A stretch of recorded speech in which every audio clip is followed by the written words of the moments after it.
Well, aloha kakahiaka. Welcome, everybody. Today is February 2nd, 2024. You're live with us on the Aloha Friday Hawaii Real Estate Show. I hope we're going to make it because it is crazy weather, very stormy, and they've already warned us in advance that that the power may be dropping out. So we will see if we're going to make it through on this episode, this exciting episode. And I brought my friends in from Instagram. Okay, we're going to. So we're waiting for Ashley, who's rebooting, and she's going to reconnect. So let's warm up the microphones and kind of get this party started. So Heidi, why don't you start us off with your coffee of the day and what's happening and what you're doing? Well, I am drinking a coffee today, but it is not 100% pure Maui coffee, which is a little disappointing. There actually a lot of places are really running low on 100% Maui coffee. Some of the recently harvested coffee cherries were destroyed in the Lahaina fire, so we're expecting to get another harvest later this year, but so I'm drinking a blend and it's just not the same. I miss my 100% Maui coffee. There's still some out there, but it's just they're running low at a lot of places. So How spoiled we are. Yeah, Heidi, how spoiled we are. I wasn't First able to. world, first world problems, I right? know, first world problems. Yeah, I mean, we're First so world fortunate, problems. right? Yeah. And I would say we have to come up with the term of like not to say only in Hawaii is too easy of a problem, right? But only in Hawaii do you get to complain that your coffee beans are blended and they're not pure from just across the street that got picked last week and roasted, right? Only in Hawaii. Maybe it's one of those only in Hawaii things. I'm not too sure. Yeah. Excellent, Heidi. Welcome back, Dylan. You're in a top secret location here with us, so we're glad that you're here today. What's going on? What's the Aloha shirt? What's the secret? What's happening?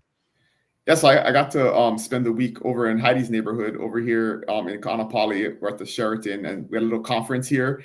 So it was a cool couple of days of spending time and networking with people from all over the country, top agents from all across the country. And I got to speak on Tuesday to open it up because I'm the local guy. So I wore this shirt, so it's not washed. The secret is not a wash shirt, but this is a Manaola shirt that I wore on Tuesday. So I'm rerunning it for the show today, and then heading home, and then I'll do my laundry. I think one of the coolest things about that I'm really enjoying now that you brought that up, Dylan. I think one of the coolest things that I'm really enjoying about the remote work, the new post-COVID remote work sort of world, right, is that now we can wear shirts that don't smell, that aren't washed. We can wear shirts, guys can, because girls don't do this, but guys can do this. Guys will, we can now wear shirts that smell bad and no one's going to know. No one's going to know. It doesn't matter. I washed this shirt maybe like last year. No one knows. Well, my because I only wear it.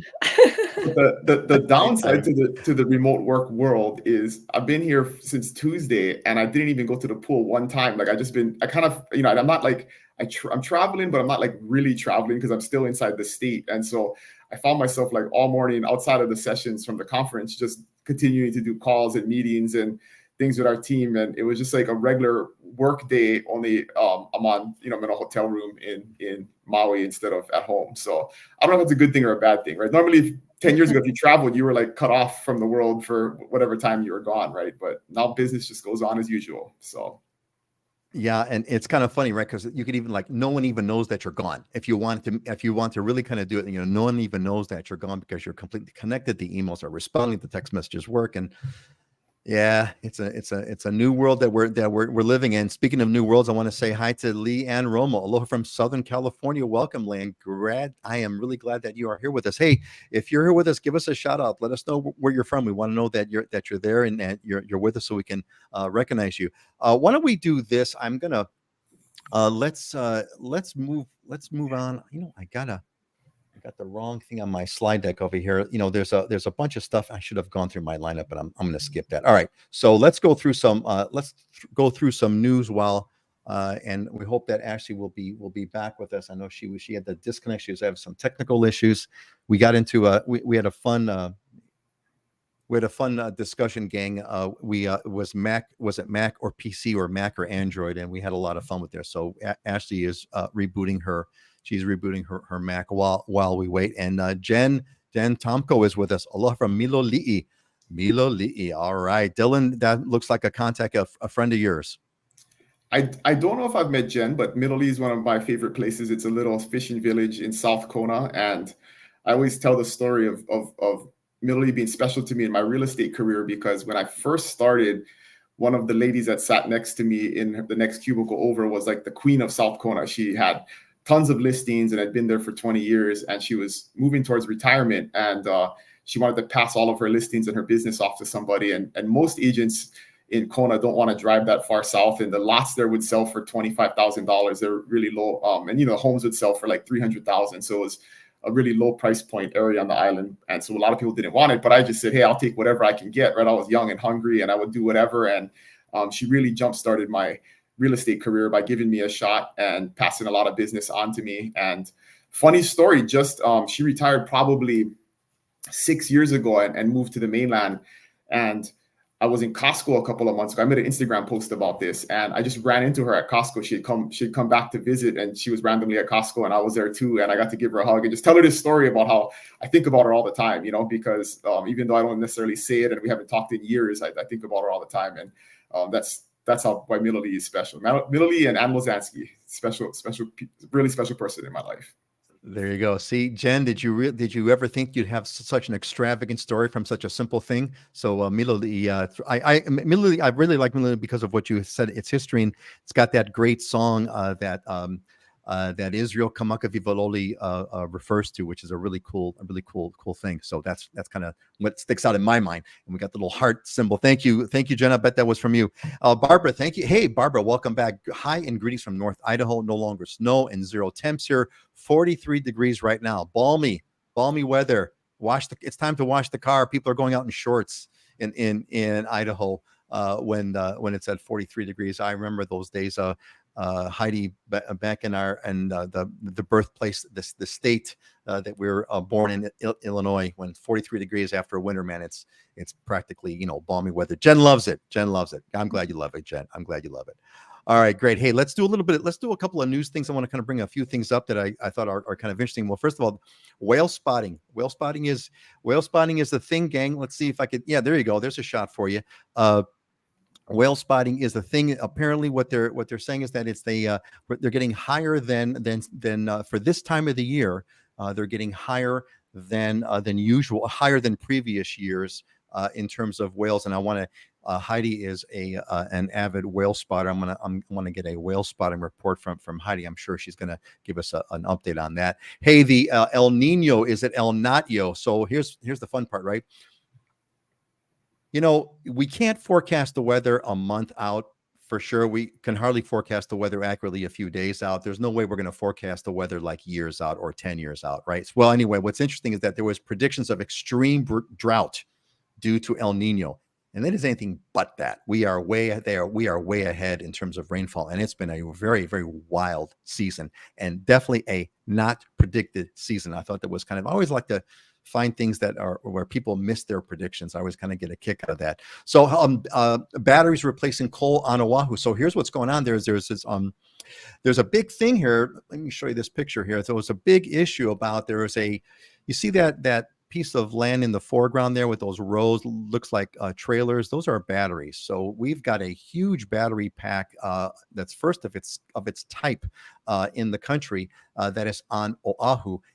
And it has replaced a coal plant. Now, here's what's interesting. It hasn't really replaced the coal plant because what has been said about that story is that they took out a coal plant and they replaced it with batteries. But the problem is, and they've quoted this and they've stated this publicly, the power from the batteries are not replacing the power that the coal was generating. In other words, it's not equivalent. And there are predictions of more and more outages. And we will see. The first part of the year, we've had outages. And with the storms today that are going on, Hawaiian Electric told us, hey, be prepared for outages. And they've never done that before. I've never seen that before. And other issues, what's going on with outages on Oahu, maybe on the state, is indirectly because of Maui. Now, here's what's interesting. So because of the fire, because of the lawsuits going against Hawaiian Electric in Maui, Hawaiian Electric, the electric company, is now cutting back. What they're doing now is they have a new policy. When there's a power outage, if it's a down pole, they will now, a new policy, shut off power to the entire area and send out teams to inspect the area before they turn the power in that area back on. What does that mean? We have a strong possibility of extended outages. So the big headline here, gang, is we're going to have extended outages. That is the big headline. All right. The Shaka sign. Notice the logo in your upper, I don't know, the upper right-hand corner, upper left-hand corner over here. Living in Hawaii, the Shaka, guess what? It's going to be, there is legislation that is going to, they want to make the Shaka sign official, the official state gesture. Story of Aloha starts. A newly introduced bill is looking to make Shaka the official state gesture. How about that? I won't take credit, but it's sure fun to see the state following me. That's always good fun. And then finally, green fees. There may be some green fees coming in, and we're not talking about golf green fees. We're talking about Governor Josh Green fees. Maybe there may be $25 charge imposed on out-of-state visitors on checking in. So there may be new fees that are coming up. And then finally, with the weather, if you look at that black thing over there with the wind icon, it's going to be a windy weekend. It has already started. We had great weather up until like last night, and now it's back. So let's get back to our friends over here. And Ashley has joined us. Hopefully, Ashley, your substandard Mac. We had our Mac versus Android battle. The substandard Mac. Hopefully, you got those the technical issues all worked out. So hopefully you're good with that. So hey, why don't you lead us off, Ashley? Let's do a market update. Let's do a market update. Tell us what's going on with you. Give us what's happening on Oahu. What's the market like? What's the weather like? How's the sweater? Are you freezing? I was very cold this morning. I was going to wear my sweater, but not quite. What's up, Ashley? The market is really, there's not a whole lot that's transpired since our last 2 weeks. I think that we're seeing things pick up just naturally because everyone's back in school. They're back in the grind. We do see, travelers coming more to Hawaii again. I would think that people are still on the fence thinking that rates are going to come back down in a bit. Therefore, they're going to wait until that happens. I'm still advising don't do that, of course. Inventory is at record lows. I think we're experiencing that across the nation, so to speak. I did see or hear something interesting. I was at it's called CCIM. It's the commercial forecast event that they do every year. And then there is a representative in the residential sector that speaks as well. And he is very tied into certain markets across the nation. And he noted that in Seattle and parts of California and some other markets, they're already seeing these really intense multiple offer situations again with 12, 20 plus offers on properties that are priced right. In Hawaii, we normally see a bit of a lag on certain trending markets on the mainland that follow here shortly after. I think that's a telltale sign that we're going to be experiencing that probably again soon. So just some, crystal ball speaking here. As far as the weather, I hate it. I'm painting my house. And we had to stop because it's raining so much and I can't play pickleball and it's cold and I'm wearing sweaters and fuzzy socks. And it was sunny for one day. And that's when I flew over to Maui and Dylan got to speak at another amazing event. So I got to see him and some other friends and it was beautiful and it was sunny. And then now it's raining again.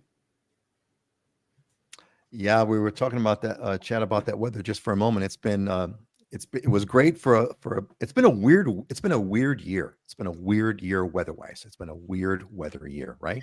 I will say though, despite the rainy weather, it is still awesome to go hike because you don't have the sun beating down on you. So it's one of my favorite times to do more of the walking path type hikes, like going to the lighthouse.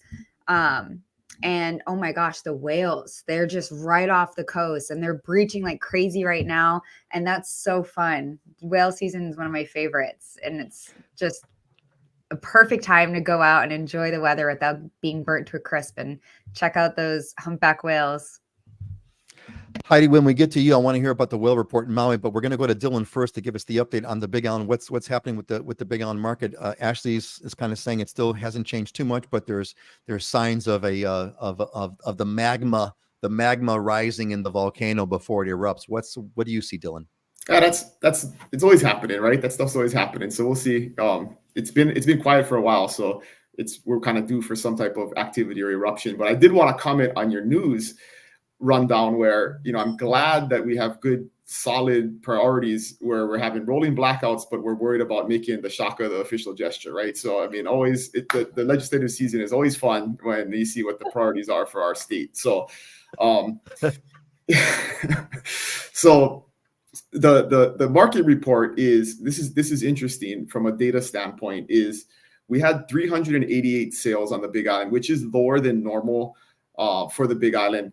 But last month we had 310, so pretty significant increase month over month. And if you look at January of last year, there was only 289. So that was the lowest point in the last 12 months.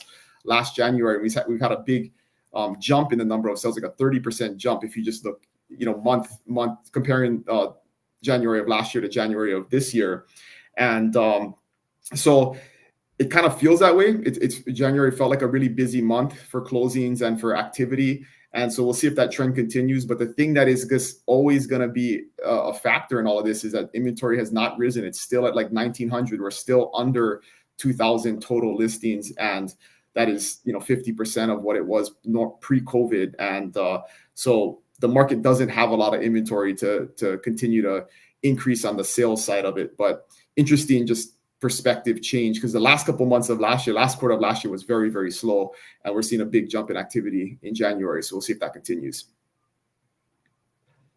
Yeah, interesting. Dylan, Jen agrees with you. Well said, Dylan, about priorities. Jen, Dylan's got one of the most sort of interesting political views on things. It's written. He and I go way back. Actually, that's kind of how we met through a political purpose. But I always found Dylan's commentary really, really interesting and well spoken.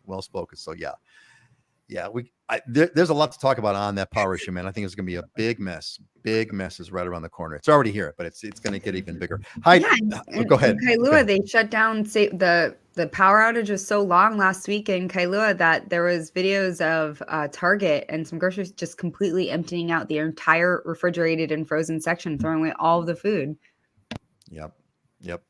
I mean, okay, just a quick aside. What the irony of this is, there's so many ironies about this, right? So they're putting in batteries. They replaced, they got rid of the coal plant, right? And they put a battery pack, which does not have the power of the coal plant.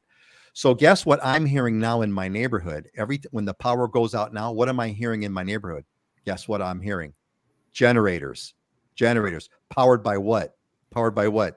Diesel, fuel, gasoline. So we take off a coal plant to be replaced by diesel plants. Okay, that makes total sense to me. All right, good one.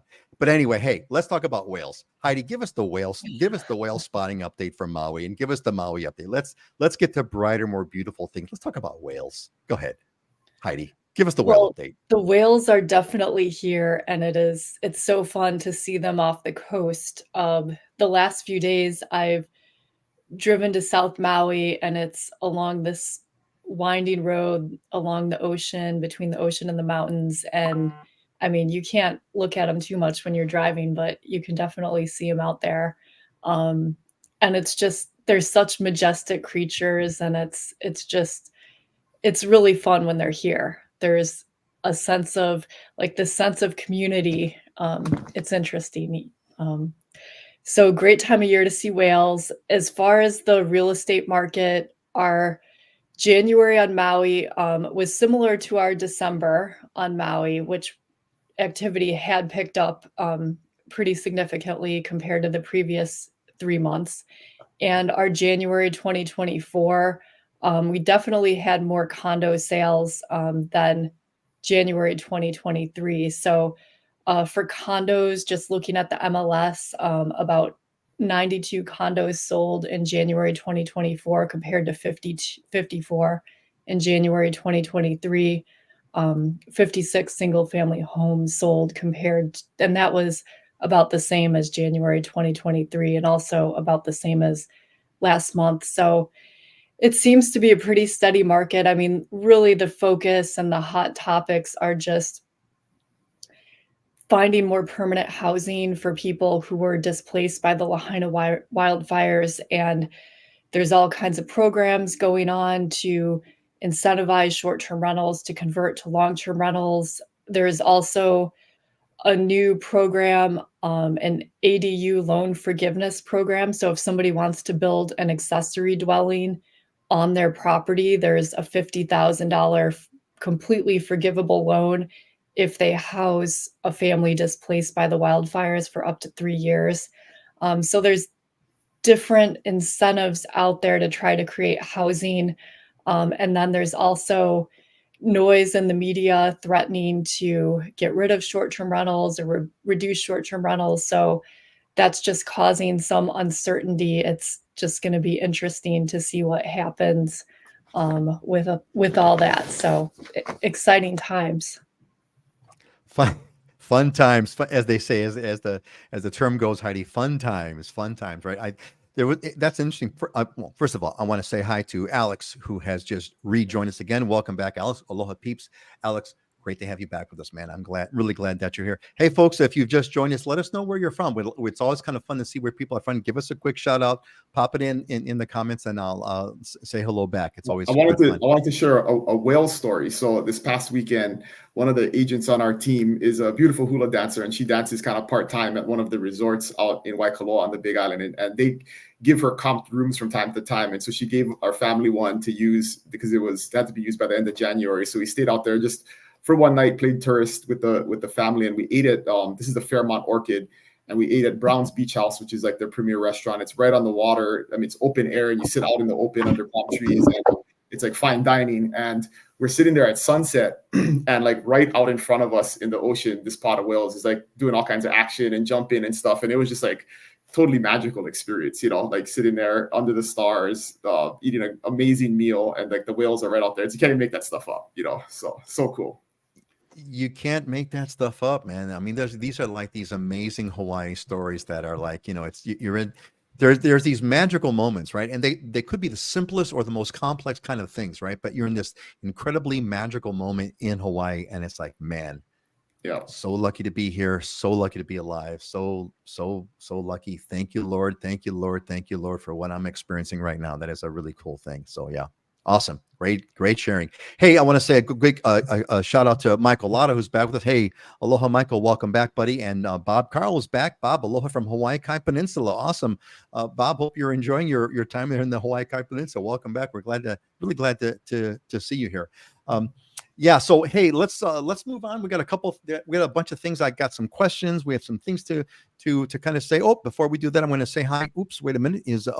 Visalia, California. Okay, Alex is from Visalia, California. Didn't know that. Good to know. All right. Hey, look, gang, if you I don't know how you got here, but I'm glad that you're here. If you did not get here through the newsletter, if you didn't get the newsletter from livinginhawaii.com, get the newsletter. You'll be invited to future shows, and when there's new content on the site, you'll be notified. Go to livinginhawaii.com. A thing is going to pop up. Throw in your email address and join us. So we always got a bunch of questions that come in from our audience. And by the way, I should say this, focus on this for a moment over here. Hey, those of you that are here with us right now, you've got the priority. You're here with us. We're live. If you've got a question, pop it in the comments, and the team here will run around and we'll toss it around and discuss it. So make sure, got a question, throw in the comments.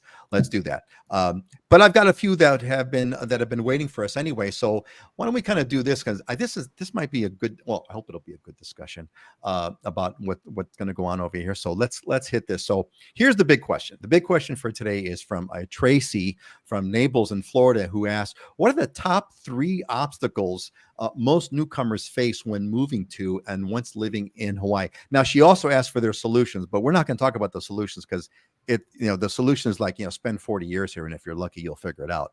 But the question is, what are the biggest newbie obstacles? What are the biggest obstacles in their solution? Most newcomers come. Now, you folks have all you guys all sell real estate, and I'm sure you've sold real estate to people that have just moved here. I'd be curious about what kind of problems that you see people facing. Why don't we do this? Why don't we go to Heidi and then Ashley and then Dylan for what you see that new folks, the common things that you've seen, Heidi, that newcomers face when they come to Hawaii. Well, the first one that comes to mind is just the overall mindset of being open to being in a new place and not expecting everything to operate as it did on the mainland, because it's definitely different here.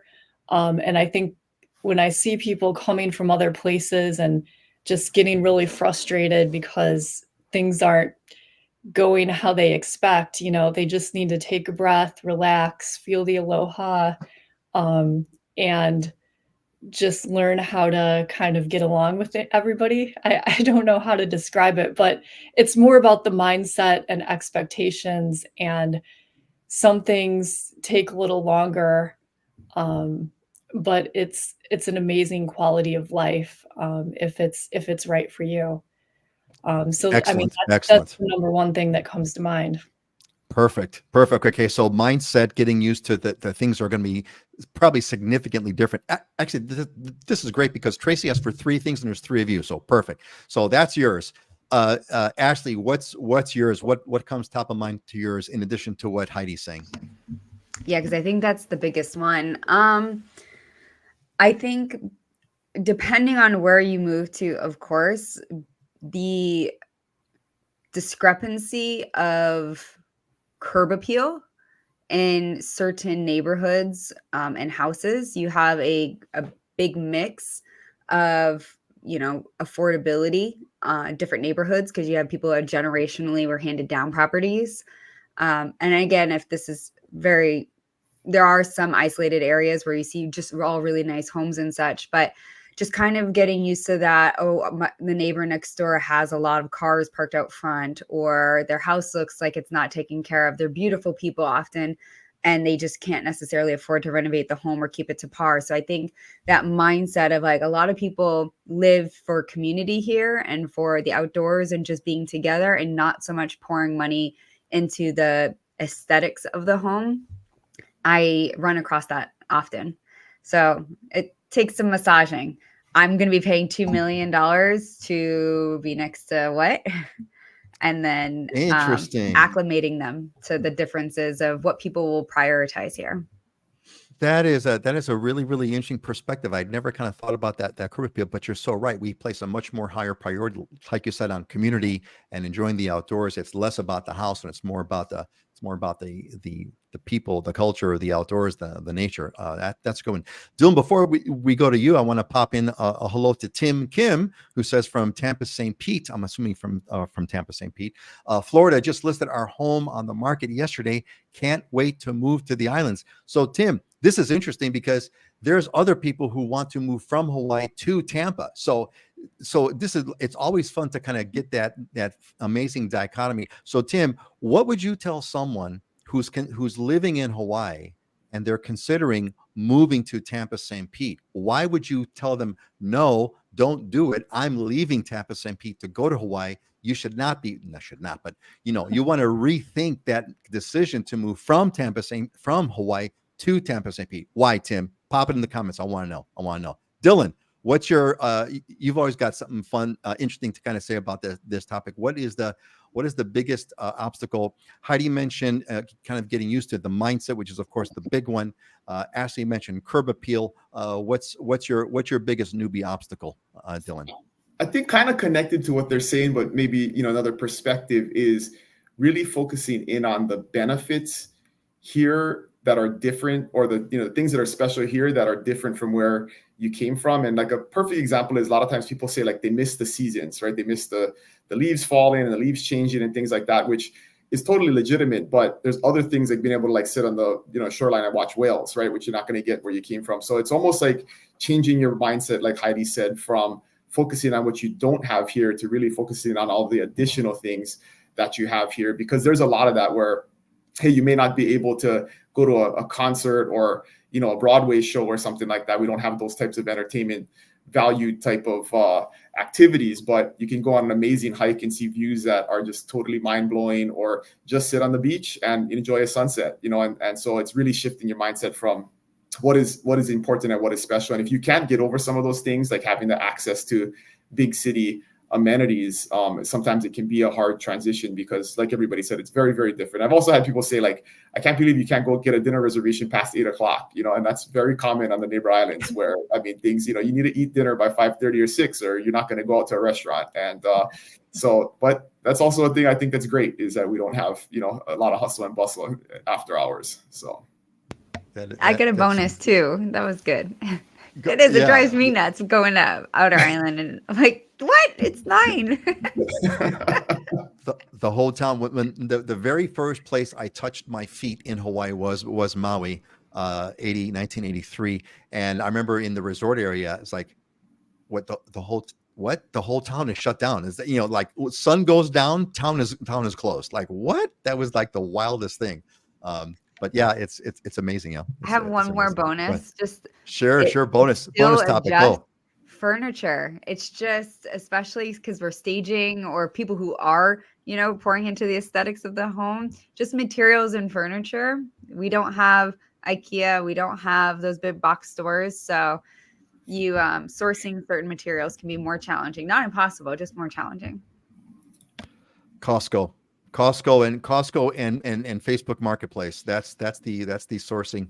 That's the source of it. Yeah. So the pro to having the military is that they come and move every 3 years. So it keeps the housing market here on Oahu very stable, but they also bring their furniture, and then they sell it when they're here, and they get more for it before they move back.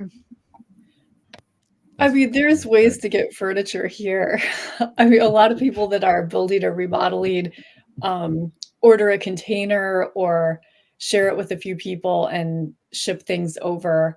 And it's actually amazing the amount of products that you can buy online these days and ship to Hawaii. And Amazon Prime is the best value ever out here. Well, you're not kidding. Game you changer. are not kidding. Did you see those houses that you can buy on Amazon Prime for $20,000-$30,000? Container homes, they just ship to you. So hey, Ashley, are these container? What's gonna is that like a real thing? Or are they just the additional overhead and the regulations in Hawaii don't make those usable? Or why like for Lahaina, why aren't there like 1 million of those homes on order, Heidi? And we're just like putting up all these simple, quick homes all over the place to get the housing thing squared. Anybody have an idea on that? That's a good question. There are some things like that in the works, but it seems the focus has been on saying there shouldn't be short-term rentals. We need to get rid of the short-term rentals. That seems to have been the focus. Dylan, you were going to say something. Oh, there's actually we had a presentation by a nonprofit at this conference that I'm at on Tuesday about the project that they're building by King's Cathedral, where they're bringing in these and they had video of it. It's really cool. Like they're like these flat.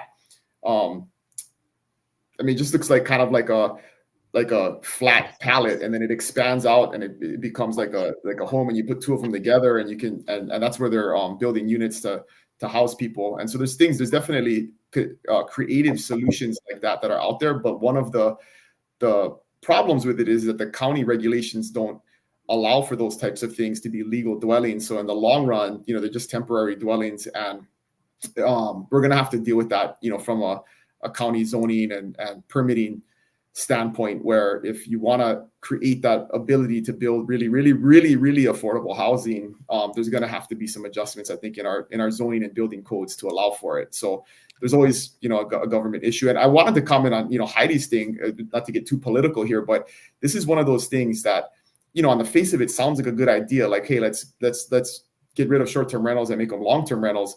But of course, the unintended consequence with that is there's a huge industry of people that are supported by short-term rentals, right? The people that clean them, the people that do the bookings, the people that, the families that live off of that, because maybe there's ADU that they're using as a short-term rental that helps supplement their income. So if you do that, what is the larger economic impact of people losing their jobs, not being able to pay their mortgage because they're not getting the supplemental income from the short-term rental? There's all kinds of things. So on the face of it, it sounds good, but I think it's a really dangerous road to go down because that's a huge part of our industry. And then if we don't let people come and stay in short-term rentals, because that's a big issue here also, is that there's so many regulations to building new resorts that we don't have enough resort space for the visitor demand that wants to come to Hawaii. And that's why the short-term rental industry has exploded. And what about if those people can't come anymore because there's no space for them, or hotel rooms get so expensive that they no longer come? Those are people that aren't going to go to restaurants, aren't going to go on tours, aren't going to support the local economy because they're not here anymore. So it could have some really, really serious, and Maui has already experienced that this last year with the huge drop in visitor arrivals, that it's had rippling impacts across the economy as a whole, that whole service economy that is supported by that. So really, it's really dangerous territory to be talking about that. I got a bootleggers and bootleggers and Baptist analogy on that one, but Ashley, there was something that you want to say first before Dylan jumped in. Oh no, around why or what do I think is gonna happen with those container homes? So I don't know. It just went viral because of TikTok. Somebody did a challenge to order and buy a whole home off of Amazon, and it was a $20,000 expandable container home, and they furnished it all on Prime. Not to say I'm for the Galimath. Don't get me wrong. Support local. I'm not necessarily an Amazon fan, although I do think it is very convenient. I use it often. However, they are not shippable to Hawaii. To answer your question, you cannot get it delivered to Hawaii right now. And also they are not able, I just went on to write this moment to see if you could ship it to the mainland and then get it on a container over here. And right now they don't have any available. I think that it will pose an interesting perspective. I have people who will buy farmland or certain lots and they will get container homes, and then they'll furbish them out to be tiny homes on their properties already as like a makeshift ohana. However, this will change that drastically. I think a lot of people will order these and put it on something mobile. So it has to be on wheels or something that's easily collapsible, which this home fits that criteria. So I think that it will provide a lot of opportunity for people to, add into their yards or their backyards to offset mortgages or income, but it doesn't have power or plumbing. So people will have to retrofit that. And I think that'll, throw a kink into some people. So I think it will change the landscape slightly here in Hawaii, but I think it'll make a huge difference on the mainland. I actually have one of those container homes. It was super cool. So we have this piece of property in South Kona that's kind of just our weekend getaway, and so it's kind of like glamping, but it was basically a 20-foot container, and the wall, the sides open up, and the thing expands to be 3 times the size of a container width-wise, and it has a bathroom in it. It's all pre-plumbed. It's all you just plug in a cord on the outside to a generator or a battery source, and the home has power. So it's I have personal experience with that. It was really cool. It took 4 of us like maybe 2 hours to set it up, to drop the walls and get it all leveled off and stuff. Really, really easy to do, and very, very inexpensive. How'd you get it here? This is it, by the way, for anyone who's like wondering. But how'd you get it here? It was already here. One of my friends had it. They were living in it on a piece of property that they're waiting to build on, and then so when they didn't need it anymore, we bought it for exactly that's exactly the same thing. Well, there you go. They basically make them in China, and yep, that's how it just opens up, and really quick and easy to set up. It just went viral on TikTok, so a lot of these will be pumped out, and they're not even. I think they ran out of inventory because it just went so crazy. Yep. That's so cool. I have to come check it out. And then if you want to move it, you just collapse it all in and then bring a forklift, throw it back on a flatbed, and you can drive it away and put it somewhere else. So that's yeah, cool. I mean, the challenge is having land to actually put that on. I mean, and also land where the county would allow you to have a structure like that. I mean, a lot of the communities in West Maui that are still existing here have HOAs. I mean, wouldn't allow something like that. So, I mean, there has to be some kind of land use policy that would allow that, if that's part of the future plan, to have people living in tiny homes and structures like that. Because I just don't see where they're going to put them. Yeah, you're exactly right. There's Definitely. a great, yeah, absolutely.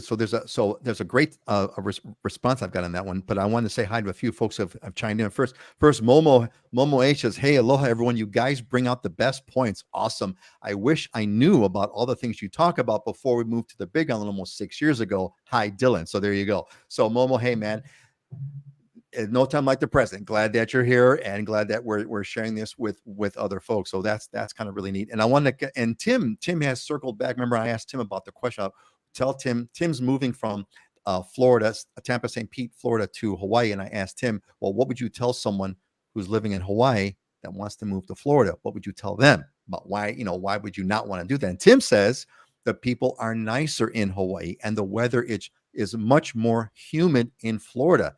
You can't sit out on your porch in the middle of the day and get that beautiful breeze like you can in Hawaii. Yes, yes. And Tim, may I ask or add or ask one more thing that I've heard? I've heard because I don't live there, but what about the bugs? I've heard their bugs are crazy in Florida. So what about the bug situation? Because we don't have that, bugs aren't that bad. I mean, we got bugs, but it's not like And not like gators Florida. and snakes. And Good gators. point. Yeah. Gators and snakes. Gators, snakes, and bugs.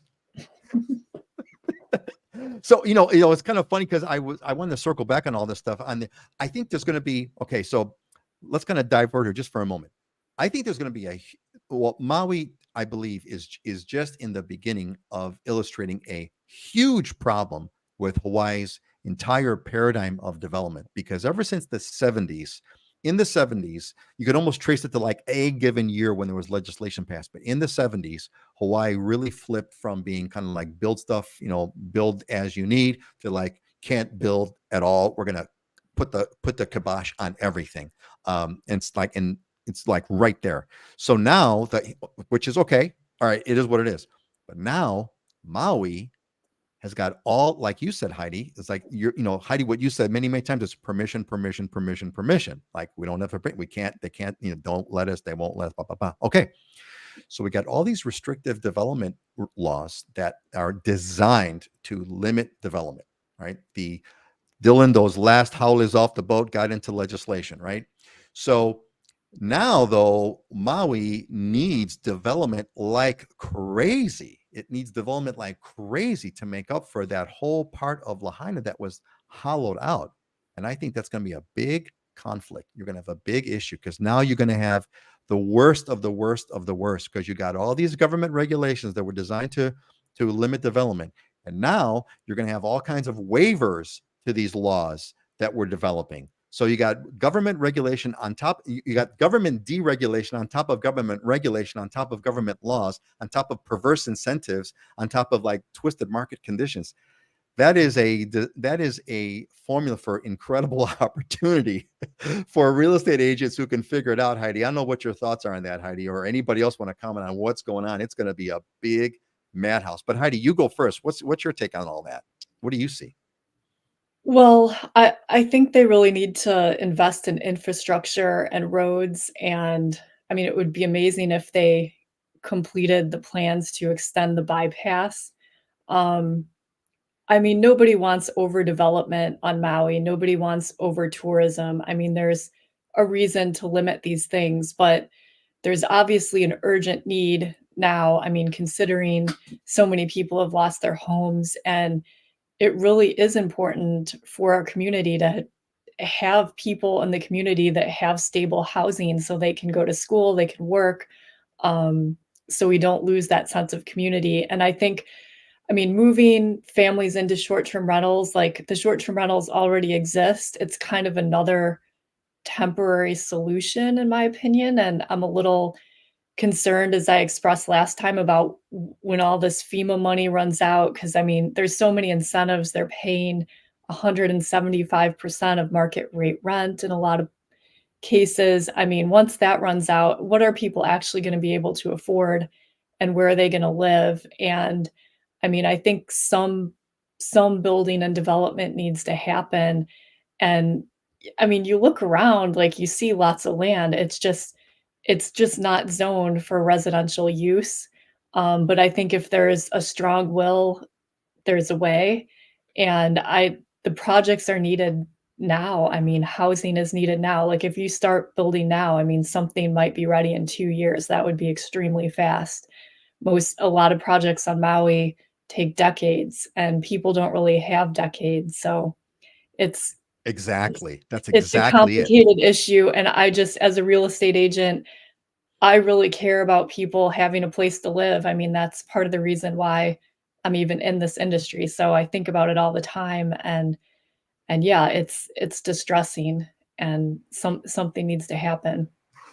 The important perspective here, right? I always like to point to the data, and I don't know exactly what it is on Maui, but I know the Big Island, and I think we've talked about this before, is that, like Heidi's saying, nobody wants to overdevelop and overbuild, but the reality on the Big Island is, and I'm sure it's similar on Maui and Kauai, this doesn't apply to Oahu because Oahu is built out a lot further, but on the Big Island, less than 5% of the land is zoned for any type of development. So even if you increased it by 1% and we went to 5% or 5.5%, you would dramatically solve the affordable housing crisis by making more land available to build stuff on and just increasing supply.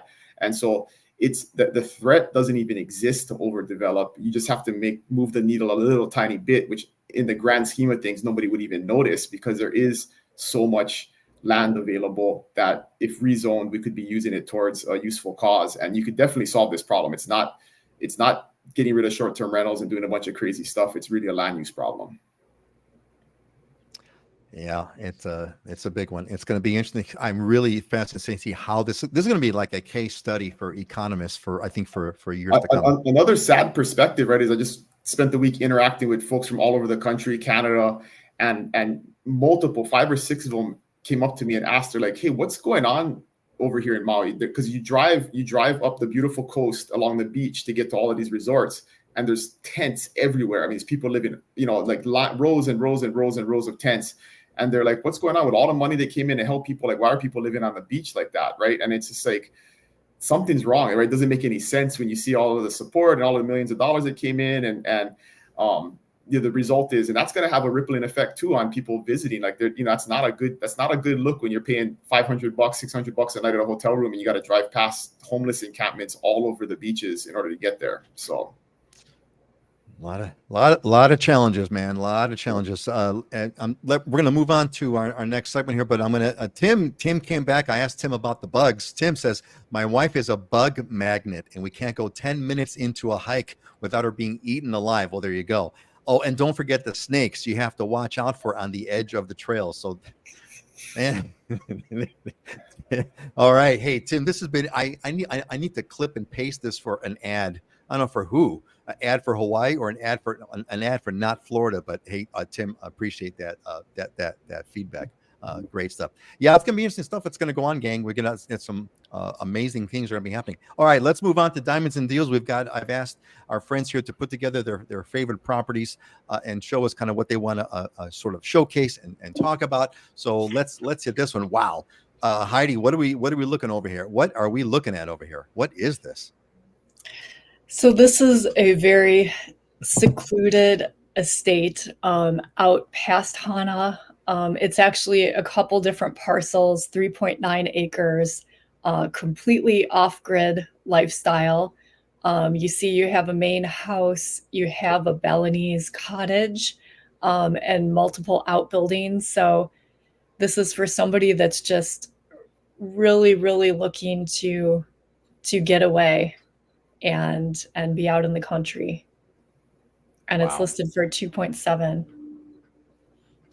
Now, Kaupo, Maui, what part of, just kind of curious, what sort of section of Maui is that in?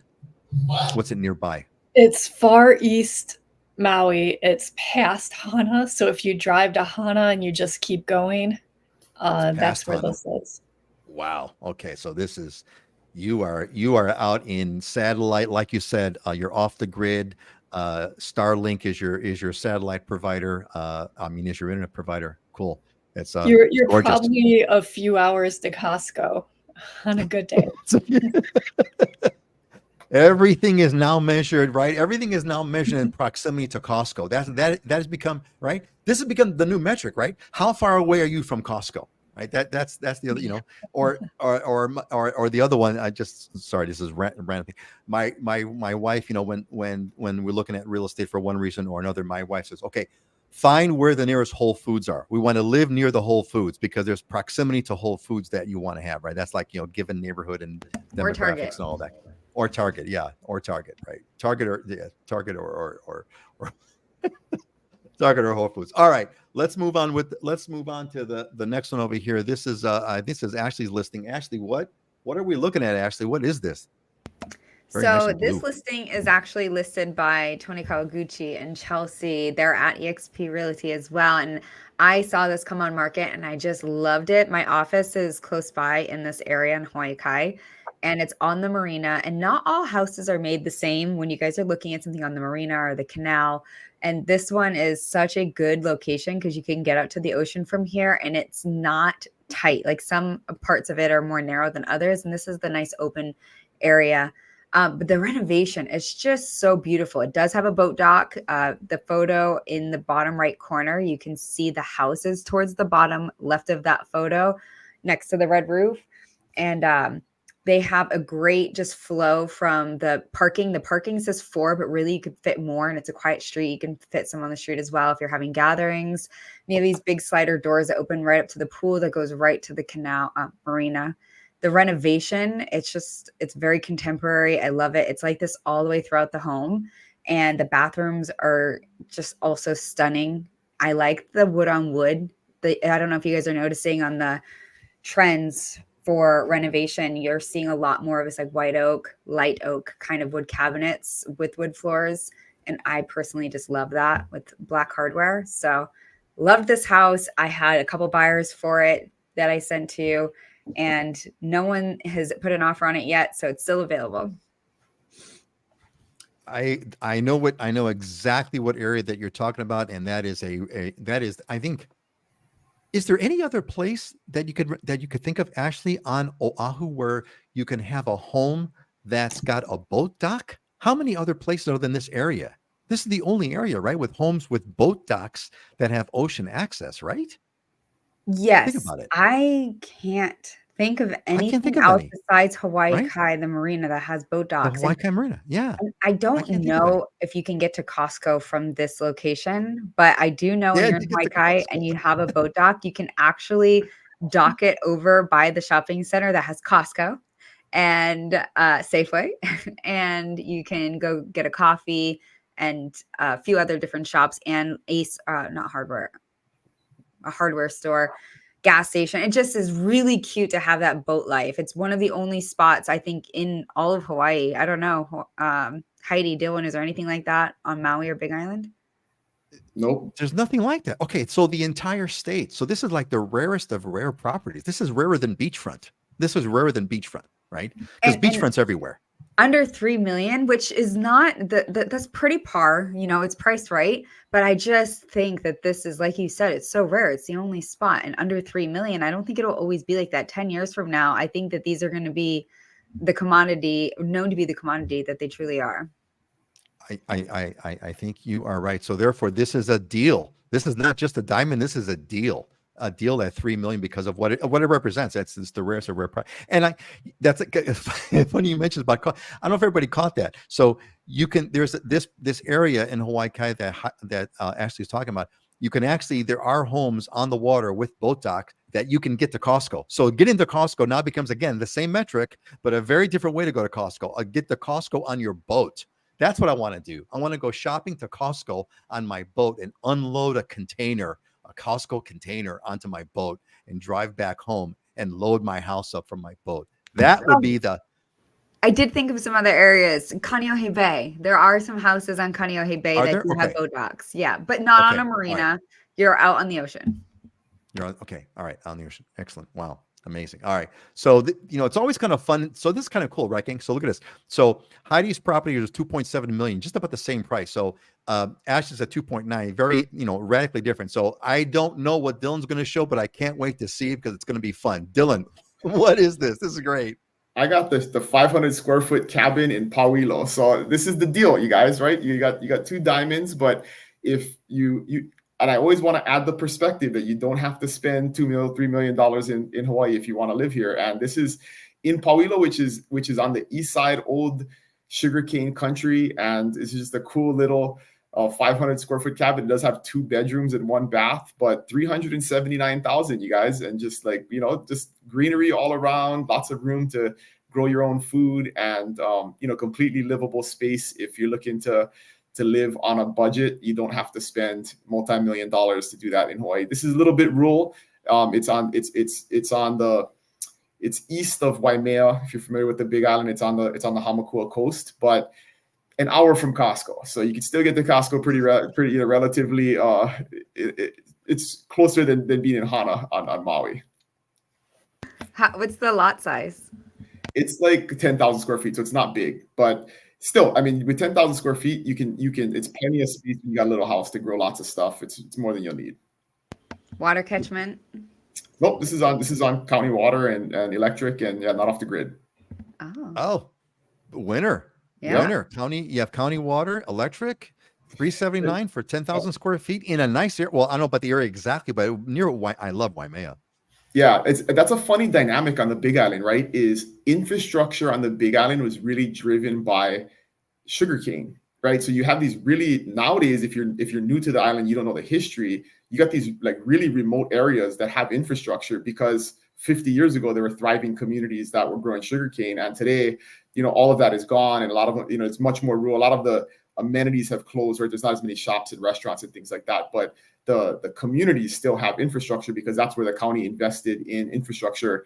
You know, that 50 years ago was not where the resorts are and those types of things. It was in these sugarcane communities. Sugarcane. So that's that. And I'm sure everyone knows about that. That's an interesting hidden secret, so to speak, or development opportunity. Ashley, I just heard your microphone click. Go click, Ashley. Go ahead. I was going to say, my first house was 500 square feet in Haleiwa, and it was amazing. And I had dogs there. It was the perfect little starter home. And that was the catalyst. That little 520 square foot home that I had that was 2 bedrooms and 1 bathroom was the catalyst for me to get a nice size home, you know, here in Kailua. And I would not have been able to do that if I didn't buy my starter home. Well said. Well said. You are correct. You are correct. All right. Hey, this was great, gang. Excellent. I love the diversity and variety. Bob Carl says that's 1.6 miles from Hawaii Kai Peninsula. I believe, Bob, you're talking about the distance from Costco to the peninsula area that Ashley was showing us. Thank you for doing that Google Maps lookup.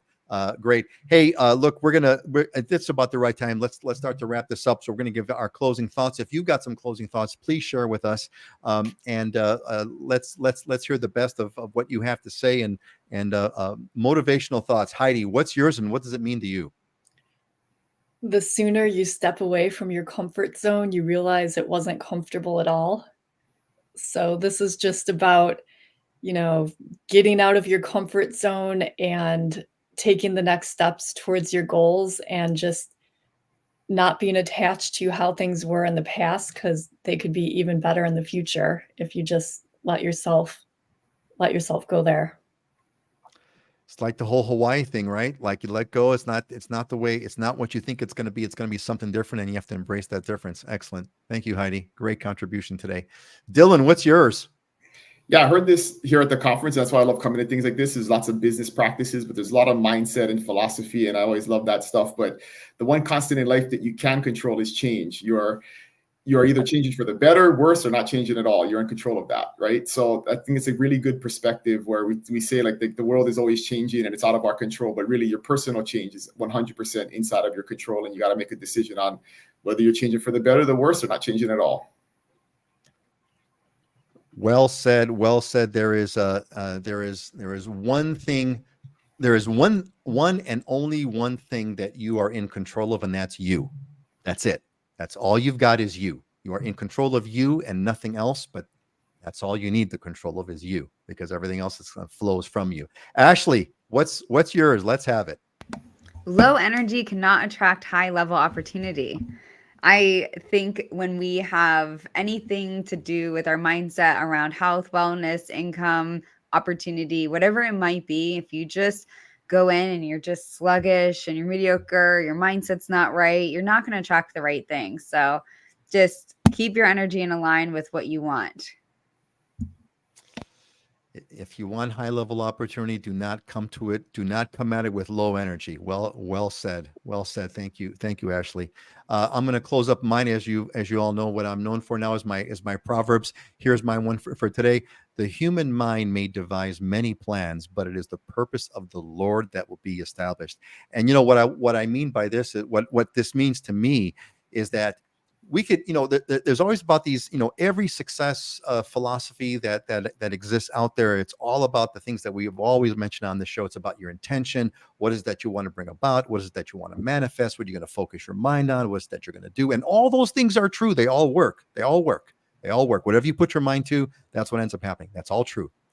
But what is the purpose of all that? What are you aligning with? What is the fundamental alignment of that purpose, of that direction? And to me, the fundamental alignment, if you align yourself with the divine, and I don't care what you believe in, whatever higher power you believe in, doesn't matter what it is, but align yourself with the divine. And that is really, really the path that you want to go on. Align with the divine, and then use all those great techniques to make it all happen. The high energy, the focus, the success, the change, and all that kind of good stuff. All right, that's enough, gang. So Alex is kicking in. My worst day is Hawaii. My worst day in Hawaii is better than my best day on the mainland. Bam, man, that is a commercial right there, Alex. Right there. That's the commercial. All right, gang. Hey, look, we're going to see you in a couple of weeks. Have a great one. I hope the weather's going to be good in Hawaii. I hope we survive the power outages. With that, let's why don't we say goodbye? Let's do it counterclockwise. Ashley, then Dylan, and then Heidi. Say goodbye. Have a blessed day and weekend, everyone. Aloha. Hello, everybody. Aloha. Happy Friday. Happy Friday. Aloha. Have a great one, folks. We'll see you in 2 weeks. Aloha.